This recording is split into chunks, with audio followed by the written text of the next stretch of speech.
احنا النهارده في اول يوم في اسبوع حلوه يا بلدي. بتمنى ان شاء الله ان الشربين تتنقل نقله حضاريه.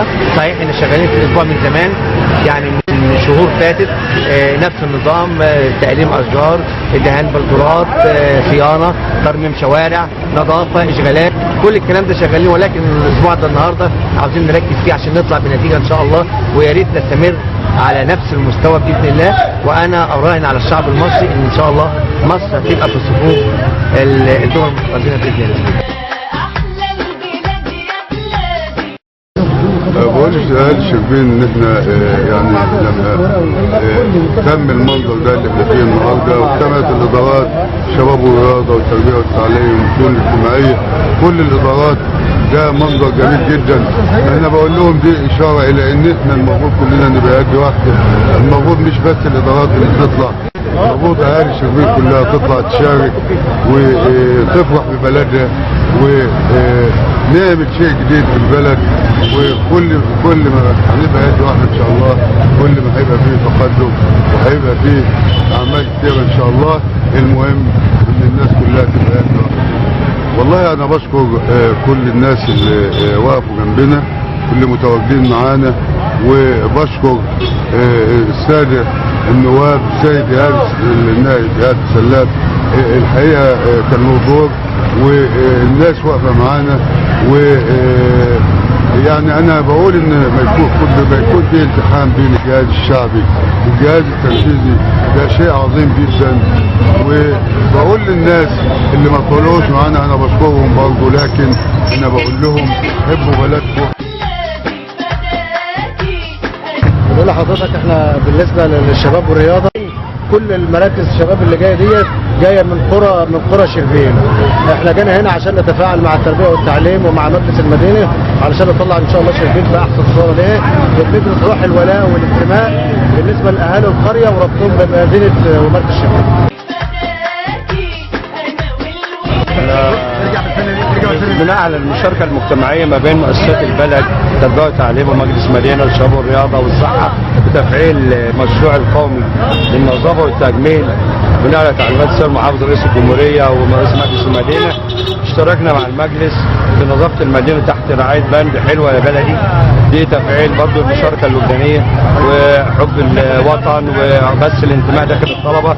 واشترك عدد من المدارس، عندنا اكثر من 10 مدارس في مشروع النظافه. دي بيدل على شأن حب الولاد وانتمائهم لبلدهم، وان القياده الحكيمه تحت رئاسه الرئيس الجمهوريه فتح السيسي والساده المسؤولين والسيد محافظ الاهليه ورئيس مجلس مدينه. يا حبيبتي يا مصر يا مصر يا حبيبتي يا بتشتغل معانا الشؤون الاجتماعيه، التربيه والتعليم، الشباب والرياضه، رئيس مركز مدينه الشربين. يا حبيبتي يا مصر يا مصر. مع الوزير المحافظ ما في مدينة او رئاسة مركز بتطلب منه اي احتياجات الا وبيلبيها فورا طالما في خدمة المواطن، طالما لارتقاء بمستوى الخدمات. سيادة المحافظ صباح اليوم الباكر بيمر على كل الوحدات المحلية، بيطمن شخصيا باللي يتم داخل الوحدات المحلية. وان شاء الله يعني ان شاء الله باذنك انت يا رب القرى بمركز شربين عاوزين على مستوى المدينه يا استاذ عبد الموجود، من نظافه، من اشغالات، من تقديم خدمات، من يعني ان شاء الله شربين هتشهد طفره. ولا سيما سياده المحافظ كان في جوله ميدانيه من يعني من 48 ساعه، الجوله الميدانيه على المستشفيات، على الصحه، على التربيه والتعليم. كل الطلبات او شكاوى المواطنين تم الرد عليها والتعامل معاها. ويمكن حضرتك ملاحظ ان من تاريخ من زياره المحافظ لغايه دلوقتي شغل طوال 24 ساعه. لا احنا مش تقصير من عمل النظافه، احنا بس هو اسلوب متوارث. بنحاول بقدر الامكان ان احنا نوعي المواطن، نحاول كلنا كمواطنين نقف، واللي يعمل غلط تقول له انت عملت غلط، الصح كذا وكذا وكذا وكذا. وان شاء الله دايما الشعب المصري لما بيتحط تحت ضغط بيشتغل وبينتج، وهتشوف ان شاء الله وهنرى مصر في الايام القادمه باذن الله ان شاء الله. نبعت رساله لكل المواطنين بيقول لهم اتعامل مع القمامه ازاي، وكيفيه التعامل وكيفيه الحفاظ على الشارع. شكرا، متشكرين جدا. شكرا.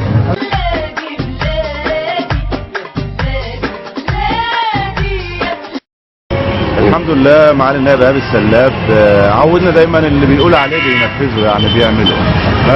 موضوع النظافه وموضوع الحمله بتاعت النظافه، والنهارده زي ما انت شايف على ارض الواقع الناس كلها موجوده شغالين، بتوع المجلس، طلبه المدارس، الناس كلها بتساعد اهيت. بس نتمنى ان الموضوع يستمر، يبقى في شوارع شربين كلها، ما يبقاش في شارع البحر، في شارع الجيش، الشوارع الرئيسيه، وشارع يعني الشارع السلك عايزين في شارع الجلاء، شارع جواد حسين. كل الشوارع ديت عايزه نظافه وعايزه متابعه باستمرار. يعني لو كل واحد شاف شغله كويس تبقى البلد حلوه وجميله ونظيفه ومحدش هيشتكي من حاجه. شكرا على اللي هو عمل في البلد، نظف البلد حلو، وعمل نظف البلد بلا قبل المستشفى، وعمل برضه في الاسعاف الخاص، ونظف مسجد الهمة، ونظف عزبة الجبانة، ونظف البلد. واحنا بنحيي ايهاب السلاب. شكرا لايهاب السلاب. انت اسمك ايه؟ اسمع احمد ايه؟ احمد رمضان. يا حبيبتي يا مصر. صح يا مصر. بلد كل الناس المفروض تنظف، توعي على النظافه، تسيب الناس تشتغل. يعني قرار النظافه دوت بعد ما يعدي المفروض الناس ما ترميش الزباله بقى، ترميه قبل ما يعدي. هم عارفين بقالهم 20 سنه ميعاد القرار بتاع النظافه، ما يجيش بعد ما يمشي يرموا الزباله في الشارع. هو يرجع لهم او قرار النظافه قاعد لهم سفري كده، يعني يسيب الكيس اللي يرموه.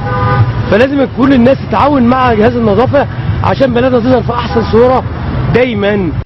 انا بقول له شكرا ليك، انت بجد نظفت البلد ومش عارفين من غيرك كنا هنعمل ايه. والله السيد سكرتير عام محافظة كان موجود، والسيد رئيس المدينة، وألقوا تعليمات إن يتم توعية على وصل الكهرباء ووصل المية بالنسبة للمواطنين، حتى يتم التوعية إن هم يتعاونوا مع مجلس المدينة، لأن هم تعبين عمال نظافة بالرمي العشوائي ومفيش تعاون معاهم. يا مصر يا مصر يا حبيبتي. المواطنين يتعاونوا معانا، لأن العمال بتتعب معانا هنا، وبنشتغل 3 فترات في المدينة، والعمالة قليلة كمان. بس هنا السلوك الحضاري في النظافة في البلد يعني مش كويس. مفيش تعاون من المواطنين معانا في أي حاجة من النظافة. 120 طن يوميا بسلبهم مصنع قلبشو، من 100 ل 120 يوميا.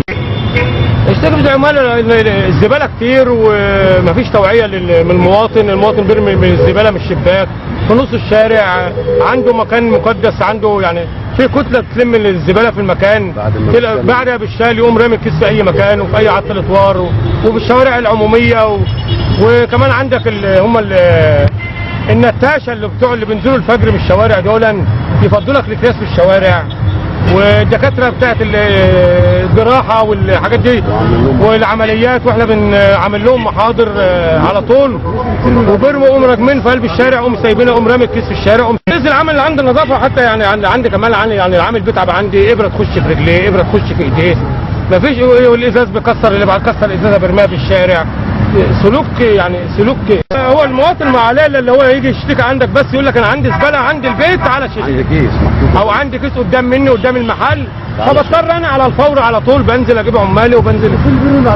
وبعد ما الدوام بيمشي برضك، بعد مثلا العربيه احنا بنشتغل من 4:30 الفجر فتره اولى، يعني بعد ما بنظف الشارع بنزل متابعه، بتنزل تتابع الشارع، يا دوبك الجرار يوصل لاخر الشارع تلاقي المحل ده كنس وطلع بره الشارع، المواطنين رمت من الشباك. يعني سلوك يا حبيبتي يا مصر يا مصر يا